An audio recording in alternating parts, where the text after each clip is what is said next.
Halo, Shalom. Saya ada nih hadir. Shalom. Halo, Shalom. Hai, Shalom semuanya.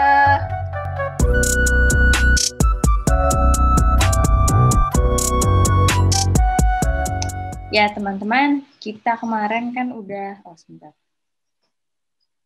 Kita mau bahas chapter 5. Kan yang pertama kita masuk ke soal yang pertama ya. Apakah perbedaan isi ayat 1 dan ayat kedua? Tadi kita lihat di ayat pertama ada pembunuhan, perzinahan, hawa nafsu, kedagingan, percabulan. Nah, kalau yang kedua itu dia tidak mengambil apa yang baik, balas dendam, tidak menunjukkan belas kasihan terhadap orang miskin. Ada pendapat nggak? Kalau yang poin 1, menurut aku itu kayak kayak perlakuan jahat yang disampaikan secara lebih secara umum gitu. Kalau yang kedua itu kayak lebih rinci aja gitu. Terus sama lebih relate gitu ke kehidupan.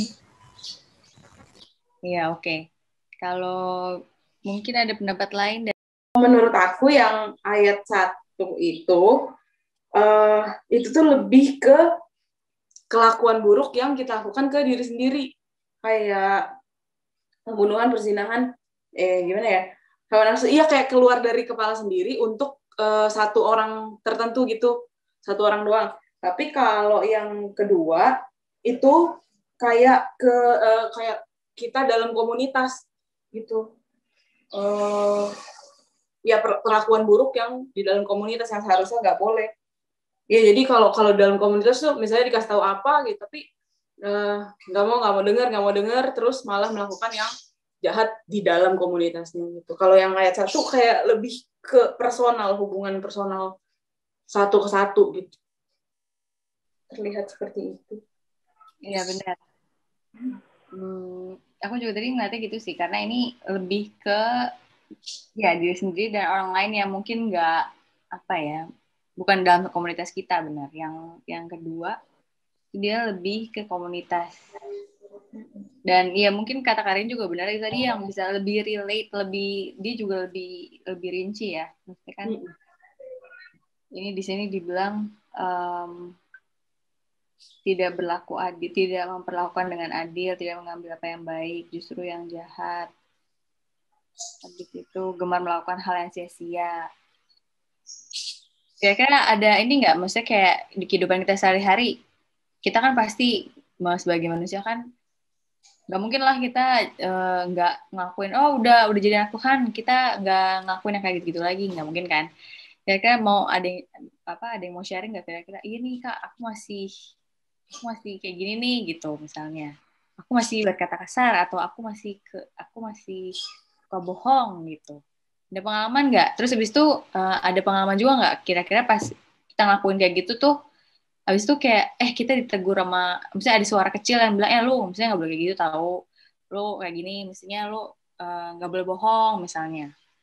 Itu dosa tahu. Kira-kira ada nggak pengalaman kayak gitu?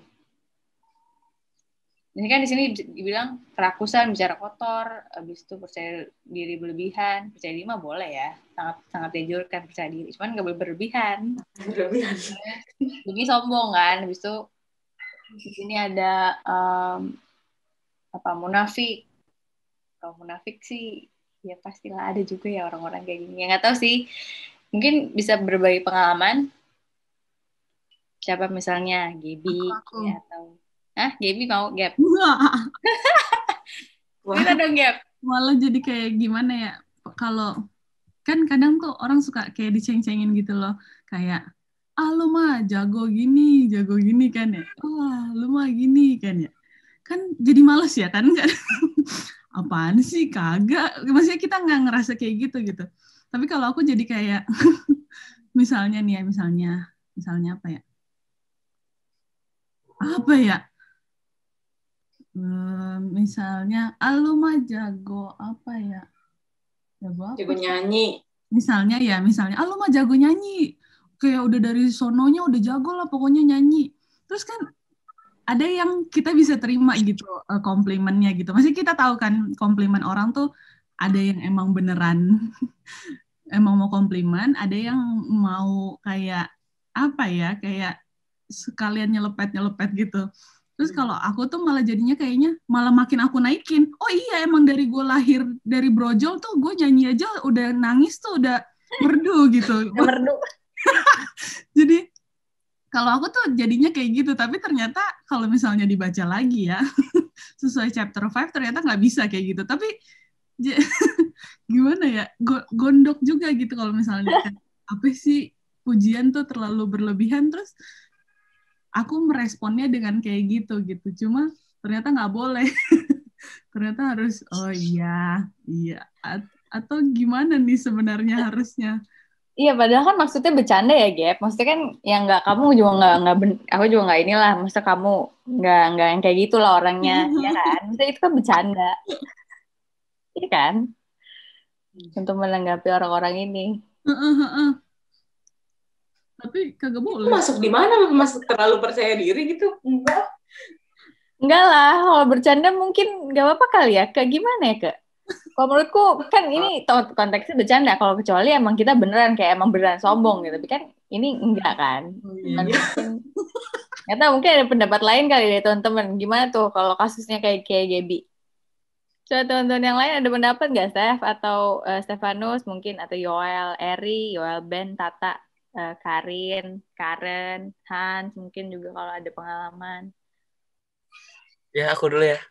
Ya kalau kayak gitu mah menurut aku sih bercanda sih Kak. Itu kan kayak nyanggepin orang yang ngomong ke kita gitu kan. Kalau misalnya percaya diri terlalu berlebihan mah bukan kayak gitu kondisi situasinya. Kayak orang nggak ada angin, nggak ada hujan langsung kayak percaya diri misalnya sombong atau gimana kayak gitu, itu baru. Kalau itu kan kita lagi percakapan bercanda. Ya sekian kayak gitu sih. Tadi benar kata Hans, maksudnya sesuai dengan konteks aja, apalagi kalau kayak gitu ya menurut aku mah sah-sah aja itu mah, boleh banget malah. Soalnya kan kadang-kadang ada orang yang bener kata Kak Gaby, ada orang yang ngomong kayak gitu tuh antara beneran muji sama nggak beneran muji gitu kan. Jadi ya respon kita, apalagi respon Kak Gaby ya bagus-bagus aja gitu menurut aku. Oke sih gitu. Mungkin Tante Ira ada tambahan atau gimana, Tante? Oke, baik, puji Tuhan ya. Saya udah dengar ini semua tadi diskusinya. Kalau kita kembali kepada pertanyaan nomor 1 ya, di situ dia bilang apakah perbedaan dari ayat 1 dan ayat kedua ya. Ini sebetulnya gini, sebelum itu saya mau kasih tahu dulu. Didake itu artinya jalan kebenaran gitu ya. Itu dari sama itunya dengan didaskalia seperti itu. Tapi gini, ini sebetulnya apa yang ditulis oleh Didake itu dia acuannya itu adalah Torah begitu ya. Nah, tetapi kita mesti tahu bahwa semua tulisan-tulisan atau komentar-komentar mengenai Torah itu posisinya tetap dia di bawah Torah. Jadi Torah itu harus di atas semuanya. Jadi kalau misalnya kita membaca ada sesuatu gitu ya, tetapi dia tidak pas gitu dengan Torah gitu ya, kita pegangnya tetap Torah, bukan tulisan apapun. Nah, di sini sebetulnya kenapa dia pisahin ada pernyataan di sini dia bilang ayat ya, ayat 1 dan ayat 2. Ini sebetulnya chapter 5 ini bicara tentang hukum kasih. Ya. Jadi ayat yang pertama itu kasih kepada Tuhan, kemudian yang kedua itu adalah kasih kepada sesama. Nah, situ kan dibilang dan inilah jalan kematian. Nah, coba perhatikan di situ, yakni pertama semua perkara ini adalah jahat dan terkutuk dari orang-orang yang tidak takut akan Tuhan. Nah, tidak takut akan Tuhan ya. Jadi ini yang ayat pertama itu bicara tentang dia bertentangan dengan cara mengasihi Tuhan. Karena di sini pembunuhan itu kan artinya kita tahu bahwa manusia itu diciptakan menurut rupa dan gambar Tuhan. Nah, kalau kita membunuh seseorang, artinya kita juga sudah memperlakukan diri kita tuh seperti Tuhan, gitu ya. Nah, persinahan ini juga dalam artian kita juga bisa menyembah berhala, itu kan juga termasuk bersinah. Jadi kita tidak menomorsatukan Tuhan. Hawa nafsu kedagingan, ya, percabulan. Nah, pencurian ini juga bukan hanya misalnya mengambil barang, tetapi mencuri kemuliaan. Kemudian penyembahan berhala itu jelas, ilmu gaib itu juga sama, sihir, perampokan, saksi palsu. Nah, ini semua ini termasuk sifat-sifat yang dipunyai oleh orang-orang yang tidak mengasihi Tuhan. Ya. Nah, kemudian kalau ayat yang kedua itu bicara tentang bagaimana seharusnya kita mengasihi sesama manusia. Ini bicara tentang kalau istilah Torahnya itu mispatim, ya, hukum yang berhubungan dengan sesama manusia. Itu. Jadi bedanya ayat 1 itu bicara tentang, ini sebetulnya chapter 5 ini bicara tentang 2 hukum kasih. Yang pertama itu mengasihi Tuhan, yang kedua itu mengasihi sesama manusia. Tuh, ya. Nah, kemudian tadi pengalaman-pengalaman. Saya mau menggarisbawahi tadi, siapa ya lupa, Ike apa Gaby gitu, yang bilang gini, ada orang misalnya memuji seseorang gitu ya, ya karena memang benar, kalau menurut saya seseorang kalau yang tulus itu dia akan memuji sesuatu yang benar gitu ya, bukan karena cari muka gitu ya, karena saya ada perlu nih sama Ike nih gitu Kak, oke deh aku puji dia gitu, padahal sebetulnya Ike tuh nggak seperti itu gitu ya. Nah ini beda kan ya, tadi kalau seseorang, saya menganggap bahwa ketika seseorang memuji, taruhlah diri kita sendiri, oh iya Tante Ira tuh baik misalnya gitu ya. Nah kalau misalnya memang benar baik, ya kita responnya itu, oh puji Tuhan, terima kasih, puji Tuhan. Ya udah selesai gitu, jangan, oh enggak, kamu tahu enggak, sebetulnya saya ini begini, saya itu begini. Enggak ya, karena begini, ada firman juga yang mengatakan setiap perkataan yang keluar dari mulut kita itu merupakan doa gitu ya. Jadi ya kita nggak usah namain segala sesuatu gitu. Kalau orang berbicara sesuatu yang baik tentang kita, ya kita ucapkan terima kasih aja gitu ya. Sembari mungkin kalau untuk ke diri kitanya sendiri sambil introspeksi, benar nggak ya saya itu baik seperti orang itu katakan gitu kan. Itu malah jadi bahan introspeksi buat kita. Apakah apa yang dia katakan orang itu benar atau enggak gitu. Ya, nah terus kalau misalnya yang terakhir yang dibahas oleh Ike itu saya setuju gitu ya. Kita sebagai anak Tuhan itu jangan perhitungan. Kelebihan anak Tuhan itu adalah kita itu bisa melakukan lebih dari orang lain. Kan doanya juga kan supaya mendapatkan kecerdasan yang di atas rata-rata ya, semua sifat-sifat di atas rata-rata orang gitu.